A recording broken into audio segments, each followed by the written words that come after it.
Good morning. Good morning. It's great to see so much energy here in the sanctuary. Welcome to the Unitarian Universalist Church of Delaware County.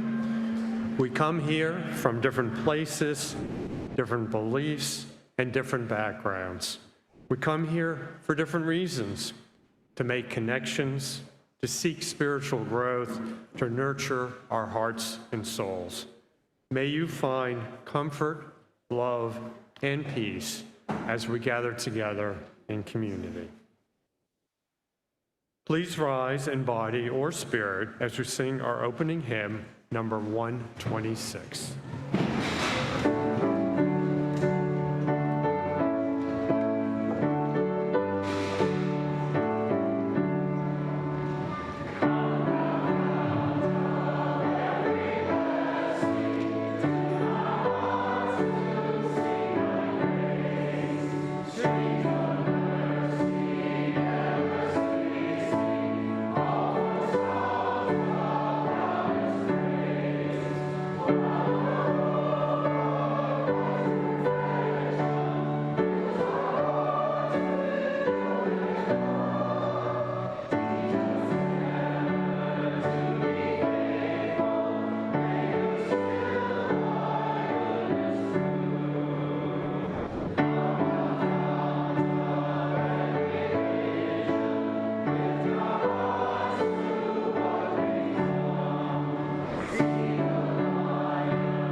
I would like to invite Bernie Torgan Randall to light our chalice this morning as we recite our covenant.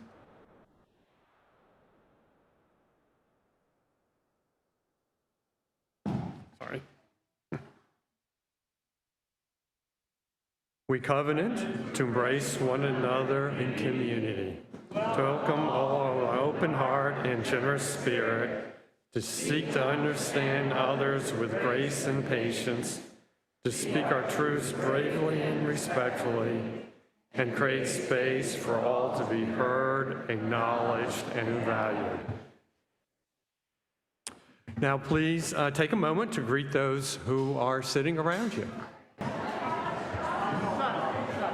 Once again, it's so wonderful to see such positive vibe here in the sanctuary. My name is Brian O'Leary, and I will be leading the worship this morning with Reverend Ed Brock, our interim minister, and Chrissy Bushyeager, our director of faith development. Please join us for coffee and fellowship hall after the service, which is right back that way. And if you're online, please stay connected after the service for a virtual coffee hour. We have a few announcements this morning. For those interested in exploring membership at UUCDC, and for members who want to reinvest their commitment to Unitarian Universalism, Starting Point is for you. The next session is Saturday, November 2nd at 9 a.m. I would also encourage you to check out the Souls Shot portrait art project that's over by the youth room. The flowers today are donated by our fabulous Joy Thiessen in honor of Alex's 18th birthday today. For those who are interested in strengthening their personal spirit, the Soul Matters small groups may be the right fit for you. You can find out more about Soul Matters on the UUCDC website. And I would now like to invite Penny Bartlett of the Search Committee to the dais for an announcement. Penny.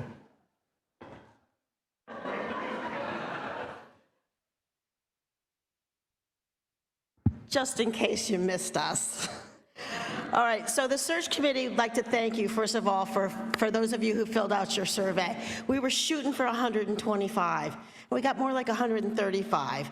And a couple more are still coming in, so it's a really good showing for ministers looking at our congregation, so thanks for that. So now we're into search parties and focus groups. So you may be saying, what's a search party and focus group, and why do you need that after we've already had a survey? So really the only difference between a search party and a focus group is that search parties are widely open to everybody in the congregation, and the focus groups are more for designed for groups of people with a very common interest. For example, the chorus. We ask the same questions in both groups, but we just get a little bit different take by who's in the room. The info we collect at search parties and focus groups will be used by the Ministerial Search Committee to build on what we learned from the survey and to give everyone a chance to talk to us in small group setting with more of your thoughts and ideas about what a new minister should know about UUCDC and what you think are the most important skills and strengths that a new minister would bring us. They really want to see that we've got a lot of input for this too. So there's a search party after the second service today. So if you haven't signed up for one and you are ready to go, come on back and we'll have a quick light meal and then get into it. They're only about an hour and a quarter long. There's sign-up sheets outside the door, so if you haven't signed up, please do. There's also, if you go back in your emails, you'll see an email from Megan saying, here's your QR code and here's a link so you can sign up for that. You can talk to any search party member. We're pretty obvious sometimes. Thank you for everything, and please participate.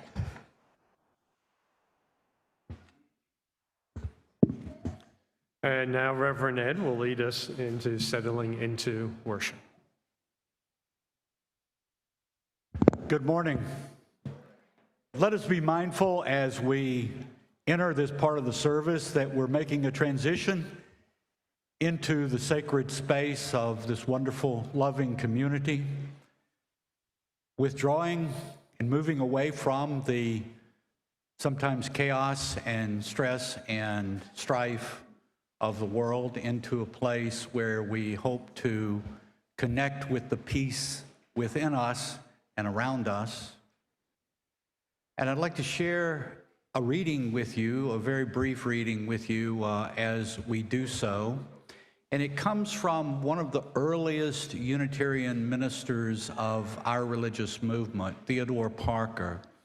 In a few moments and in the course of the service, Chrissy and I are going to talk about the new set of values and principles that are being used to give us an identity as a religious movement. And both Chrissy and I will talk about that, but I wanted to, in this moment, give you a glimpse into some of our roots and quote someone, Theodore Parker, who was trying to define our religion and its essence and its characteristic. And I think this reading, even though it comes to us across the centuries, still has relevance for us today. He wrote, "Ours is a religion which, like sunshine, goes everywhere. Its temple and sanctuary, all space. Its shrine, its inner sanctum, the good heart. Its creed, all truth. Its ritual, works of love. Its profession of faith, its credo, living in accord with our values. So may it be.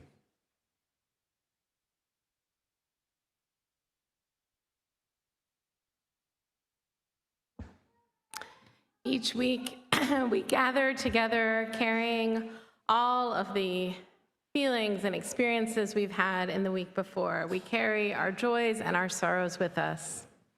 And at this time in our service, we have a ritual where we can drop a stone into a bowl of water. The stone symbolizing those joys and sorrows that are on our hearts. When we drop it in the water, it sends out ripples through the bowl so that it is held and carried just the way our joys and sorrows are held and carried by our community.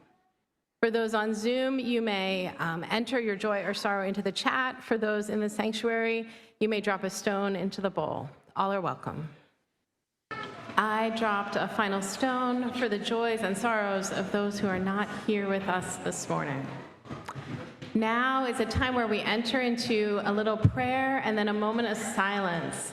My young friends, you have been doing so well with this over the past couple weeks. So remember, this is a time when we try to settle our body, we try to settle our mind, and we try to be quiet for a little bit during this part. All right. Spirit of life, spirit of love, spirit of hope, spirit of justice, God known by many names. We have filled our bowl with stones, joys and sorrows and griefs, celebrations, worries, responsibilities, and love. We pray for our friends experiencing flooding in the South, particularly those in the areas around Asheville, North Carolina. There's so much on our hearts this morning, all springing from this love and care that we feel for each other. May we hold on to that love in the week ahead. Amen. Please join me for a moment of silence, followed by Spirit of Life.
Paul Dowdell reminds us that the offering we take each Sunday is an opportunity to recommit to this place and to these people. It is as much a ritual as singing together, lighting our chalice, or writing or reciting our unison affirmation. It is a reminder of that form of love that we call generosity.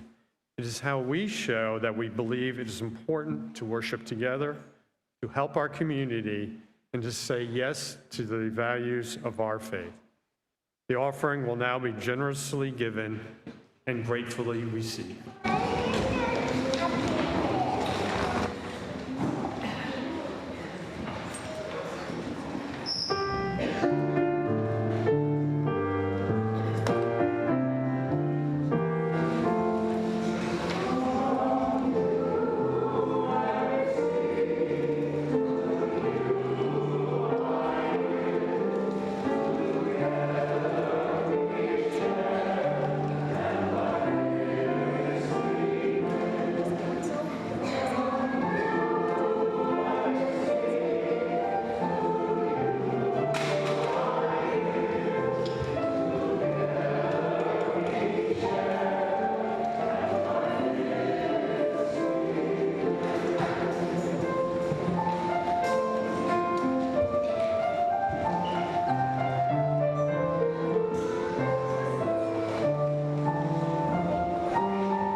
don't know about you, but I have a hard time picking out clothes in the morning this time of year.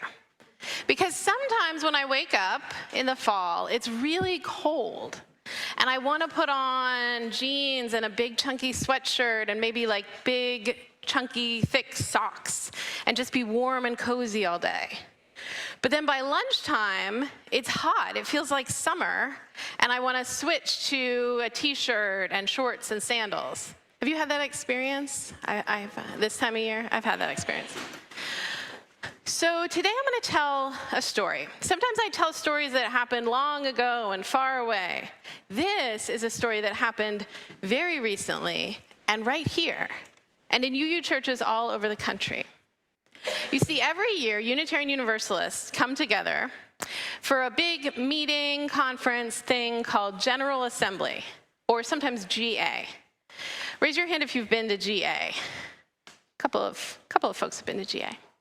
So because our congregations and our association is run by the people, the members, we send delegates to GA, and at GA every year, people talk about things like what Unitarian Universalists should be focused on, where we should put our money and our energy. They vote on leadership for the assembly and things like that. And every once in a long while, we challenge ourselves to think deeply about what our guiding values are. So back in 1985, that is almost 40 years ago. I know, it's crazy. I know. I was in 4th grade in 1985. That does not feel like 40 years ago. It was 39 years ago. So back in 1985 was when we came up with the 7 principles. There were actually 6 before that, and then in 1985 we added the 7th. And some congregations added an 8th principle more recently that specifically dealt with anti-racism. But for a long time, the principles were our guiding values as a Unitarian Universalist faith, and we loved them. So why in the world would we consider changing something that we all love and hold dear? So this brings me back to the weather. In 1985, the world was pretty different than it was today. The weather around us was different. My experience in 4th grade in 1985 was very different than my kids' experience in 4th grade, which for my oldest was 8 years ago, so it's even more different now. So we had to challenge ourselves to think, are these the right clothes for this weather? Are these the right value statements for the world we live in right now? And that process took 4 years of UUs talking to one another and brainstorming and thinking and wondering and questioning and debating and, yes, arguing to come up with value statements, new value statements.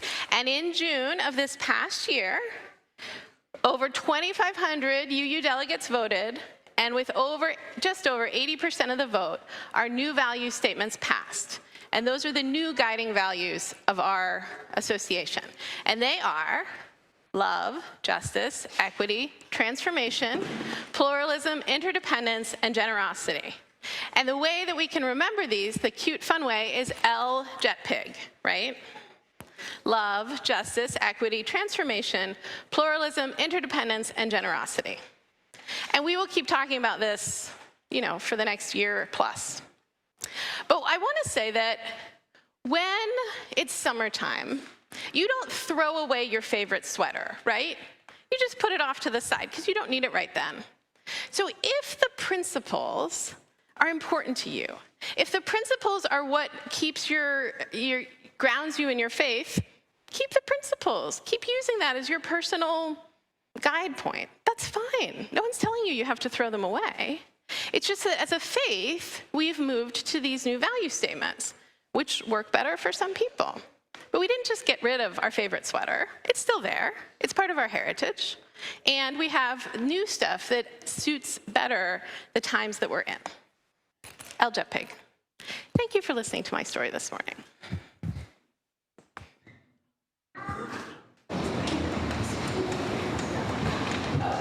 Now, it's time for children and teachers to go to religious education. We are going to sing our sending song. We sing it through 3 times. The first time seniors will head into the lobby to get ready, and the third time our children will head out into the lobby. If you're a parent visiting or a parent with small kids who are new, you are always welcome to come out with them. You're welcome to walk down to class, all of those things.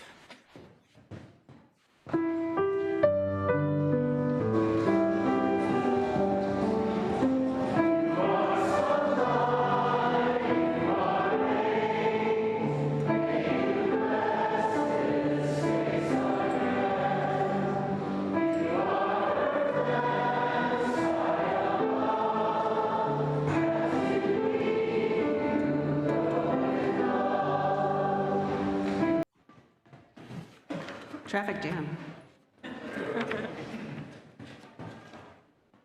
So, hi. Hi. I'm Marilyn Huff, and I live with my husband, Rich, in Williston. Our 2 daughters went through RE here. Emily served as a youth worship associate, and Chloe sang in the choir. My day job is teaching engineering at the University of Pennsylvania, but outside of that, this church has been a cornerstone of my life for about 20 years. Currently, I'm serving as the president of the Board of Trustees, and I help organize the AV team. I've also been a worship associate and worked with Growth Through Service. Today, I've been asked to share a reflection about why I love this church. So, apparently, part of my process of writing a reflection is to write a perfectly good one and then wake up at 4 o'clock in the morning and decide to start over. So, and I'm also going to preface this with, I had no idea what Chrissy was going to talk about, just so you know that going in. One of the first things I did here was to co-chair the task force to come up with a new mission statement. So, step 1, read the mission statements for lots of other UU churches. In my engineer brain, all of those statements were the same.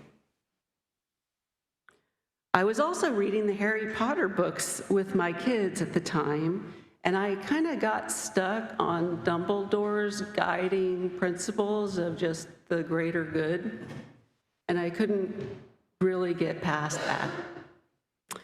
So, step 2, accept that the other people on the task force were more touchy-feely than me and wanted to meet with everyone in the congregation and find out what they want in a mission statement. Yeah, okay. Fine, here we go. Step 3, meet with everyone over the course of several months and in small groups, often over a meal, and discuss what they want in a mission statement. Step 4, compose the mission statement. Step 5, let the congregation wordsmith that statement to death. And step 6, present the statement to the congregation for approval. In the end, the statement was a more verbose version of the greater good, and that iteration of our mission statement was often maligned as being too long. And it was too long. So did the team waste our time on this endeavor? No. The mission statement may have been the final product of the task force, but it wasn't the point. The process was the point. The task force had conversations about who we are with almost everyone in the congregation. Folks talked with each other about what they wanted UUCDC to be. Acquaintances grew into friendships. That doesn't happen if a new mission statement just appears. The process was the point. I realized yesterday at a meeting we had to discuss adding a kitchen that it was happening again. In that meeting, we talked about the pros and the cons of various options. We talked We walked around with a tape measure, and eventually we came back around to the plan that the Capitol team had originally proposed. We're working on sketches, and I'll share more detail in a week or so, and we'll have a few more opportunities to discuss options in October, because the process is the point. And the search team is doing this also. You heard from Penny earlier. The search team is bringing everyone together to talk about who we want to be and what we want, and a minister to help us get there. The process is the point. I would argue that the process is more important than the actual minister we hire. We are the church, not the minister, not the staff. It's us. Who are we? How have we changed in the last decade? It's been quite the decade. Who do we want to be? Anytime we come together in groups to talk about what is important to us, we are doing spiritual work. And isn't that why we're here? It's why I'm here. Thank you.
Well, thank you, choir. You're absolutely wonderful. Uh-oh. Ominous sounds. Help me out there, Jeff. Thank you. So I want to give a big shout out to Marilyn's remarks.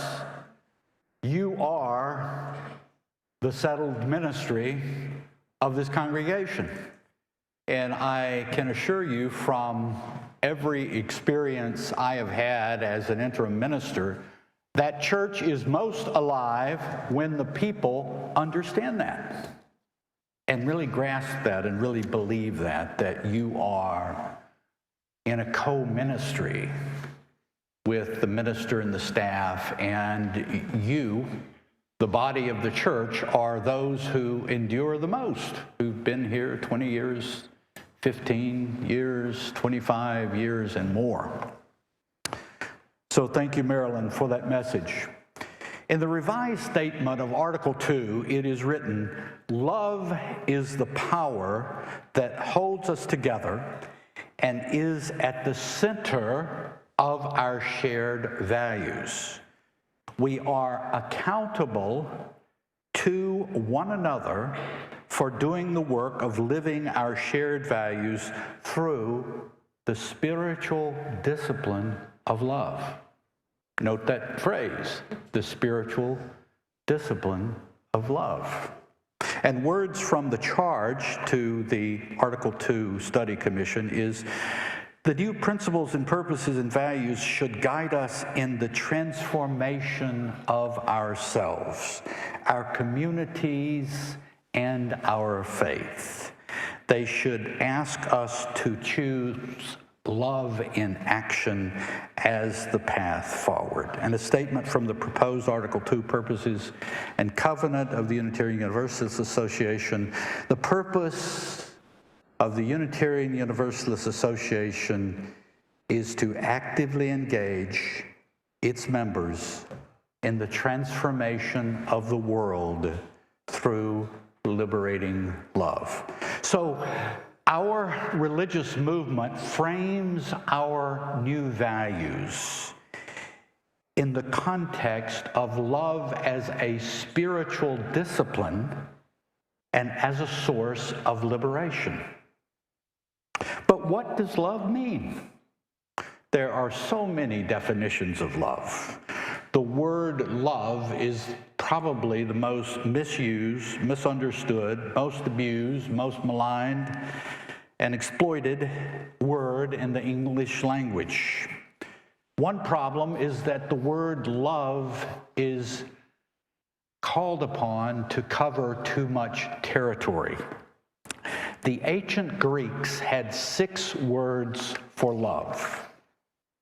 They had the word philia, by which they meant deep, lasting friendship, the camaraderie of two people who enjoyed one another's company, who probably had a great deal in common. Eros was sexual passion and sexuality generally. The Greeks always thought of this, not always as something positive, as we tend to today, but viewed it as a potential fiery and irrational force that could be disruptive, as well as the center of life. There was another word, a third word for love, which was pragma, or long-standing love, it could be translated.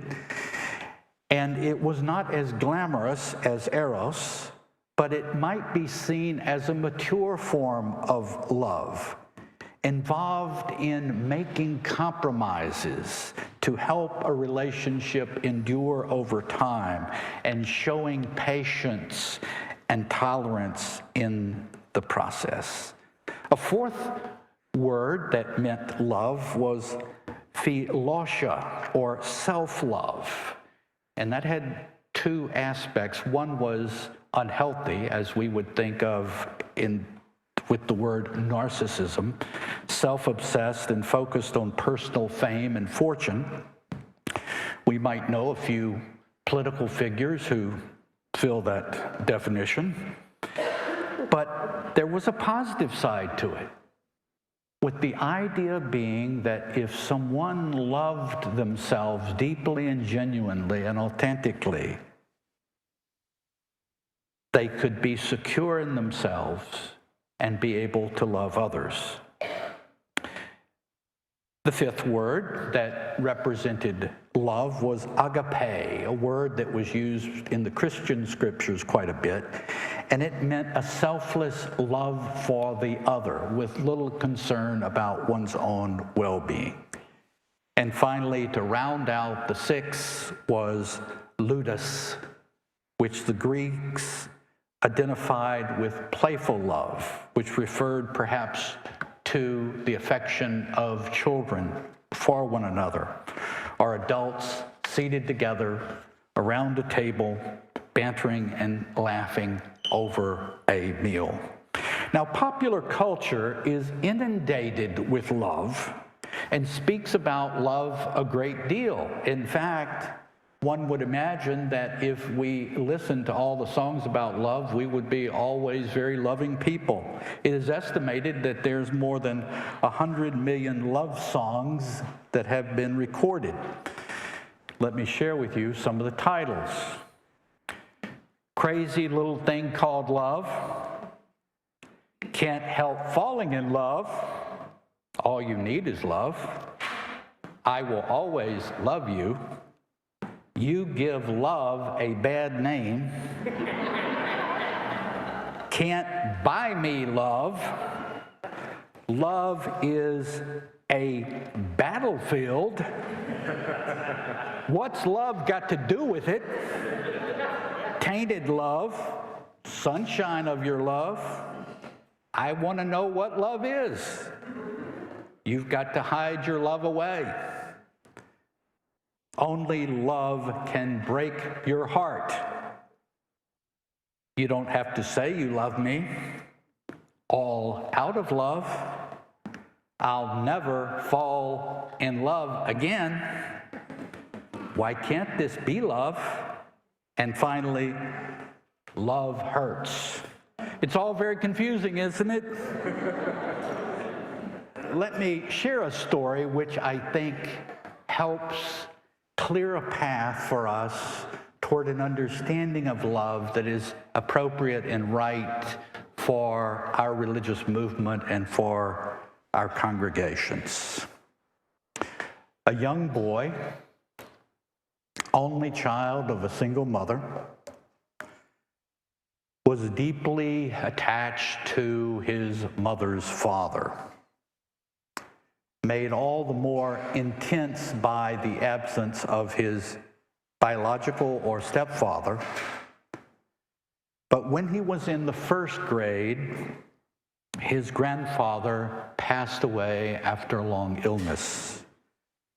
And in that same year, he and his mother had to move to another location where they had lived for all of his life. His mother was going through some financial struggles of her own, and life seemed in turmoil. The move led the young boy going to go to a new school in another part of the city far away from where his friends had been made in his former neighborhood and community. The young boy was innately shy and awkward, and he had begun to speak hesitantly with the loss of his grandfather, stuttering at times, repeating his words when he said it, unsure about whether he should say something or not. This attracted some ridicule and taunting, and soon in his new school, he was a bit of an outcast. His awkwardness, of course, was fed by something he carried within himself that he could not communicate to any other person or explain it or explain its power over him, and that was the loss of his grandfather. His mother was very busy working, trying to survive, and provided as best as she could, and saw that her son was kind of sinking towards a great difficulty, but she could not summon the time or energy to do much more than a kind word when she could. But as this was happening, she was encouraged by a friend at work to get a pet for her son. And as soon as she heard the suggestion, she went and did it and brought a dog home, a dog that seemed to want love itself. They named the dog Rusty because of its color. And soon Rusty and the young boy were the best of friends. And sometimes the mother would walk down the hall, past the small room where her son had his bedroom in their small apartment, and she would hear her son talking to Rusty about all the things that had happened to him that day, and she noticed that Rusty seemed to have the uncanny ability to listen patiently and take in everything the young boy was saying. And the mother began to say to her friends that her son and Rusty had simplified life down to love. That's an interesting phrase. Simplified life down to love. And think about that all the complexity and difficulty and struggles and sometimes chaos and challenges of our life that we have, it diverts our attention here and there, and we wonder what direction our life should have or what is really important. And when we do, perhaps we would be wise to think of this phrase of simplifying life down to love. It means that love is something essential in life, the thing that holds life together, that makes it meaningful. It means that if you get this one thing right, many things fall into place. And that, my friends, is what our religious movement, I think, is trying to communicate to us. Love can mean, as we saw earlier, many things, but I think Rusty and the young boy might give us a good illustration of what love actually means. I think it might help us get closer to understanding love as a spiritual practice. And what the story conveys and reveals is that what love really means is being heard, acknowledged, and respected. And for human beings, that needs to be mutual. Do you think, honestly, in your heart, you are being heard and acknowledged and respected by others? In your heart, do you think that you hear and acknowledge and respect others? Are you aware of relationships where there is a chronic absence of being heard, being acknowledged, and being respected? That's important to know about ourselves, because I think love is not this wildly grandiose and abstract thing. Love is the concrete act, this very specific and very common act of being heard, of being listened to, of being respected, and doing that to others. Secondly, I think love is an active commitment to the well-being of another and ourselves. What could be greater than wanting other human beings and ourselves to be at peace, to feel joy, to feel contentment and wholeness? I think these are the things that make love real. They are what love is, and not an abstraction. Love has no ethnicity, no religion, no country, no age, no restrictions. It cannot be forced upon us, nor can we force it on ourselves. It is simply a choice to be this way, and it is something that can grow through example.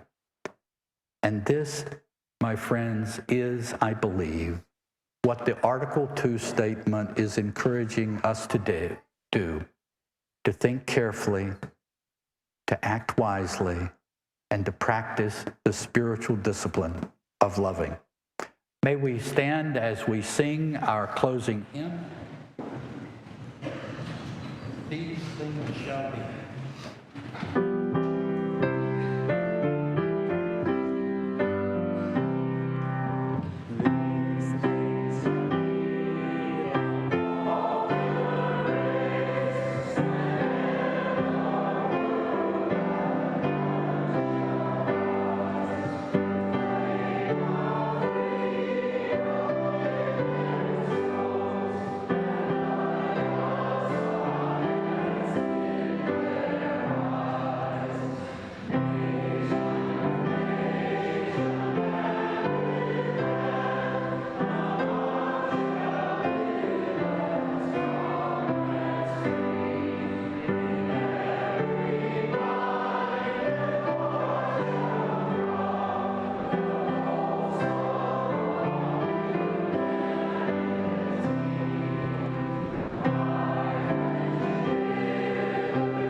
Let us join together in our benediction as we extinguish our chalice.